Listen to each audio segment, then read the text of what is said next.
दोस्तों नमस्कार। Colonel Ajay, CEO Ajay astro money group, first global astro finance digital channel से आपसे मुखातिब होता हूँ। आज 25 जुलाई सन 2025 शुक्रवार। दोस्तों आज के एपिसोड में हम चर्चा करेंगे दिल्ली लॉरेंस रोड गेहूं मंडी की कुछ महत्वपूर्ण खबरें। दोस्तों आपको याद होगा गेहूं के ऊपर जो हमने आपको अपडेट दिए, ग्रेन्स के ऊपर जो अपडेट दिए, गेहूं, मक्का, बाजरा, जौ, चावल पे जो आपको अपडेट दिए, पूरा देश इससे लाभान्वित हुआ। आज के इस एपिसोड में हम गेहूं की खबरें कवर करेंगे। आप हमारा साप्ताहिक अखबार के लिए भी चर्चा कर सकते हैं, जिसमें डेली मंडियों के भाव आपको व्हाट्सएप पर साप्ताहिक हिंदी और अंग्रेजी दो भाषाओं में आपको अखबार मिलता है। विशेष जानकारी के लिए संपर्क करें।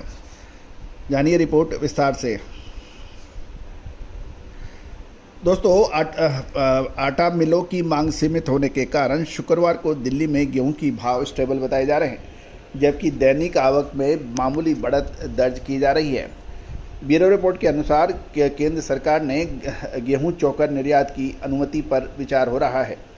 साथ साथ केंद्रीय पूल में गेहूं का भंडार बम्पर होने के बावजूद गेहूं में तेजी रोकने के लिए केंद्र सरकार ने 31 मार्च सन 2026 तक स्टॉक लिमिट भी लगा रखी है।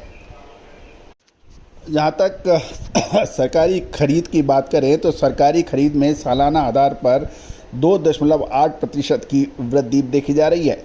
धान, गेहूं, तिलहन, दलहन सहित फसलों की न्यूनतम समर्थन मूल्य पर खरीद की जो आंकड़े उपलब्ध हो रहे हैं कि 5 वर्षों में खरीद मूल्य 2.91 लाख करोड़ रुपए से बढ़कर 3.33 लाख करोड़ रुपए हो गई है।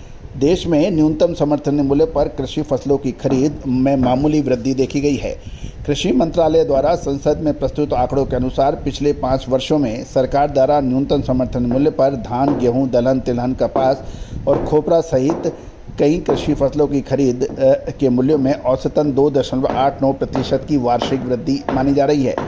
सरकार ने साल 2024-25 सीजन में किसानों से 3.33 लाख करोड़ रुपए के समर्थन मूल्य पर 1170 लाख टन कृषि उपज खरीदी, जबकि साल 2022-21 में 2.91 लाख करोड़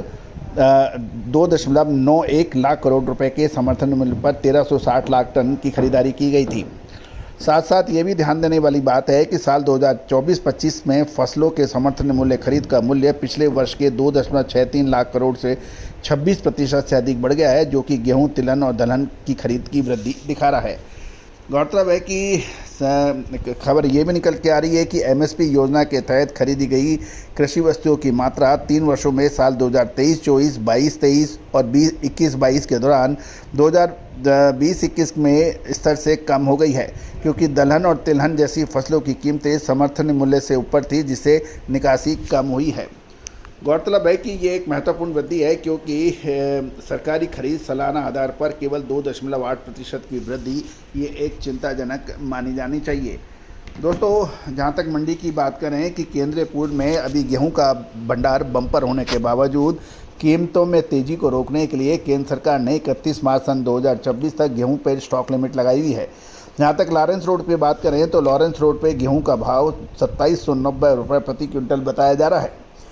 रबी मार्केटिंग सीजन 2025-26 में देश भर में गेहूं का एमएसपी पर 299.24 लाख टन की खरीदारी हुई है, जबकि पिछले साल कुल खरीदी मात्र 266 लाख टन की हुई थी।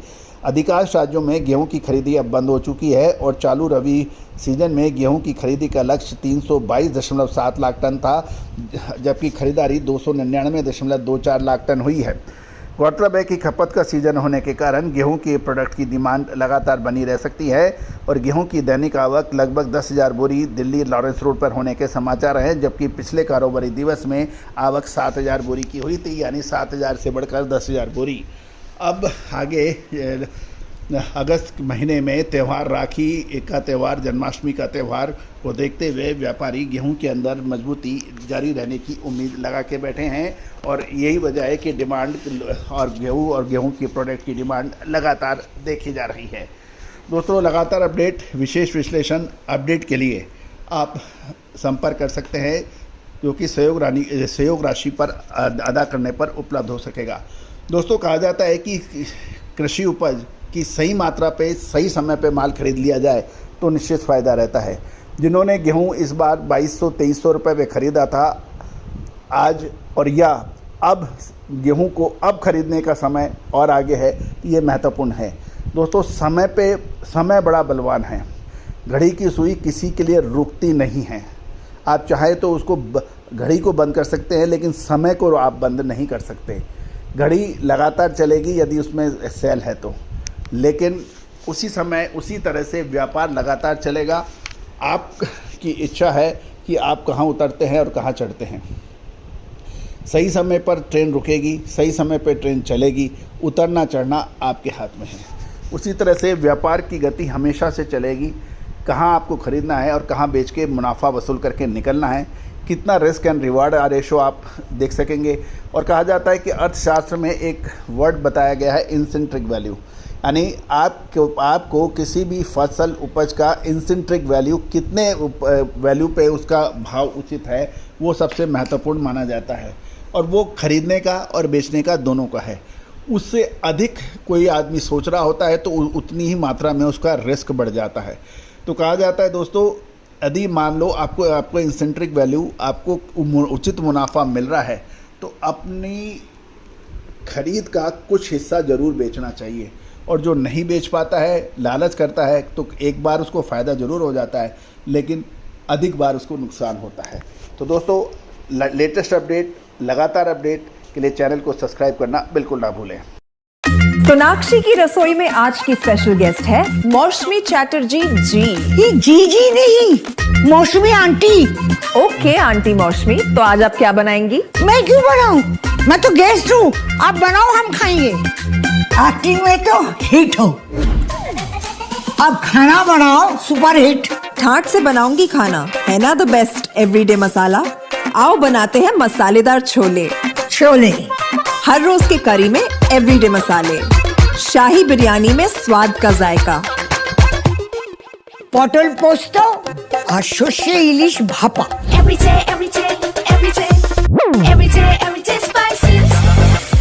साफ मसाले, खुशबू और प्योर झांझ, टेस्ट से भर दे हर जुबान पे स्वाद। एवरीडे मसाले, देश का स्वाद।